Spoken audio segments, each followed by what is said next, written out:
7-6, the struggle for freedom and equality. 39, what was the purpose of the Truman Doctrine? How is this different from the Marshall Plan? Well, the Truman Doctrine was President Truman's plan to give money to the countries that were on the verge of becoming communist nations.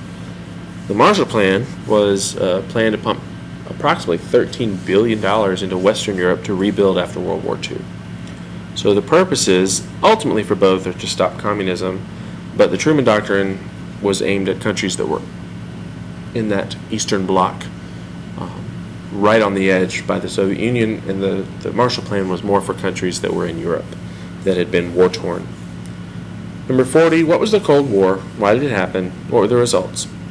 Cold War was the war between the United States and the Soviet Union. It was not a war that was actually fought, but there were some hot spots in the war, Vietnam and Korea and the space race and some of those items.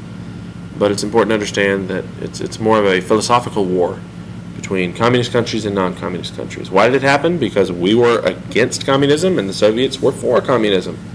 Results, lots of people ended up dying.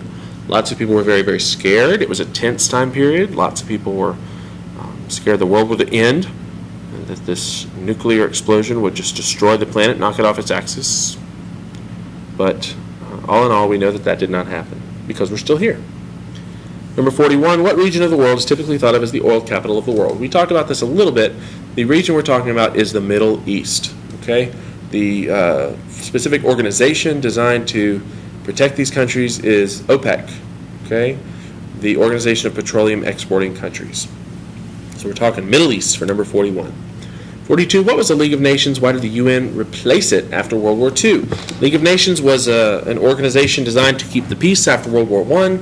It failed because of various reasons, and we've written them in our interactive notebook, and we know why it failed, but just a couple were the fact that they didn't have an army, they didn't really have any support, they had to rely on donations, the list goes on and on and on. Finally, the United Nations was formed after World War II, and the main goal of the UN was to get rid of all those problems, and it still is in existence today.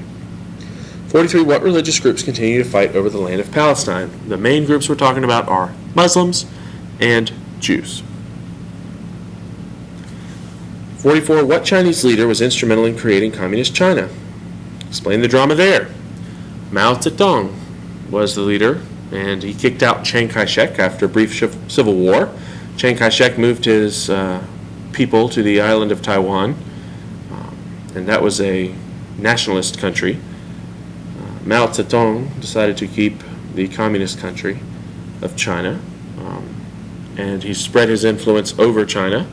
After he died, Deng Xiaoping took over, and communist countries continue to pop up around the world, but China is now actually moving toward a more democratic or capitalist society, even though they're still recognized as a communist country. 45, Korean War, who supported the North, who supported the South, causes outcomes.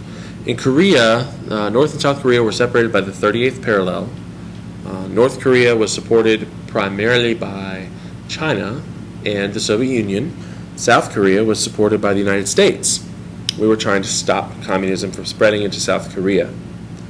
Causes of the war, Chinese forces decided to invade. This is after the United States kind of provoked them a little bit. So it kind of blossomed out of something that really wasn't supposed to happen. Outcomes, lots and lots of Americans died to stop communism. And the 38th parallel is now considered the demilitarized zone, or DMZ, and it separates North and South Korea today. North is communist and South is not. 46, what's the dividing line separates North and South Korea? Again, that's the 38th parallel. North and South Vietnam, we're talking 17th parallel, okay? 17th parallel in Vietnam, that actually is not separating Vietnam North and South anymore. As a result of the Vietnam War, North Korea decides to take over the South. The southern city of Saigon, the capital of South Vietnam, falls, and Americans pull out of the war in 1975. 47. Who was Gandhi, and why is he a significant figure in India? Gandhi is a huge figure in India. He practiced nonviolence. He was a Hindu leader, and coming from a higher up caste, a wealthier caste. He was trained in Britain.